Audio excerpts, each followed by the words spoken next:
Mayroon nga bang ID ng ibon? Crimino, split ino? Yan ang pag-uusapan natin ngayong araw. At lilinawin natin kung ano ang tamang paglalagay ng ID doon sa mga post natin sa group Lovebirds. Ang pag-ID po ng ibon ay napakahalaga para malaman ng ibang tao o gustong mag-ampon ng ating mga ibon kung anong karga. Siyempre, naghahangad din yun ng magandang materyales na pwede niyang paramihin doon sa mga aviary niya o sa ibunan niya.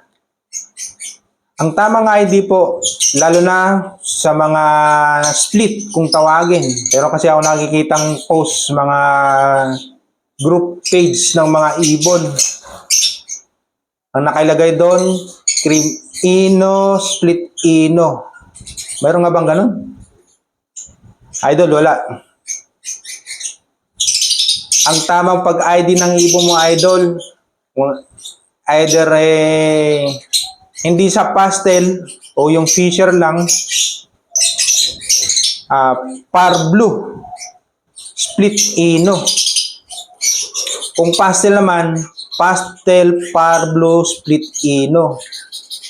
Yun ang tamang pag-ID, idol.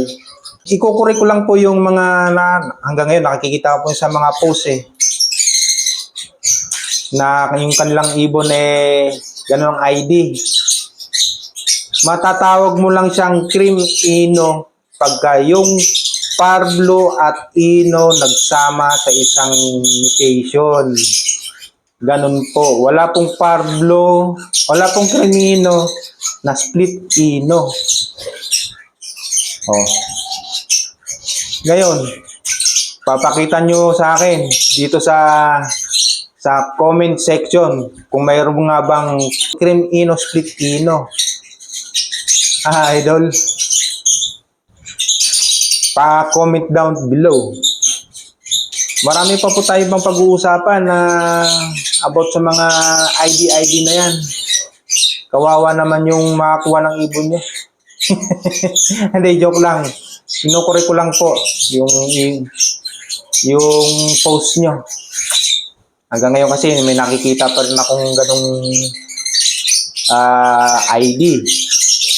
Ngayon, kung gusto mong mag-project ng cream ino, ang kailangan mong materialis ay back-to-back par blue, split ino. Mas maganda nga, OPA. Back-to-back, OPA, par blue, back-to-back, par blue, OPA, split ino. Naglalabas na ho yun ng kwan. Ino. Either cream ino or naglalabas siya ng Bluetooth kung tawagin natin. Na ang tawag nito yung albino. Doon sa papisa natin.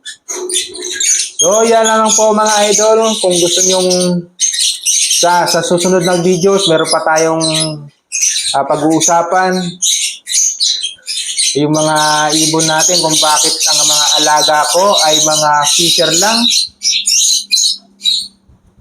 at hindi ako bumibili ng magandang ibon. Kung may natutunan ka sa aking video, paki-follow naman ako, like and share. Thank you.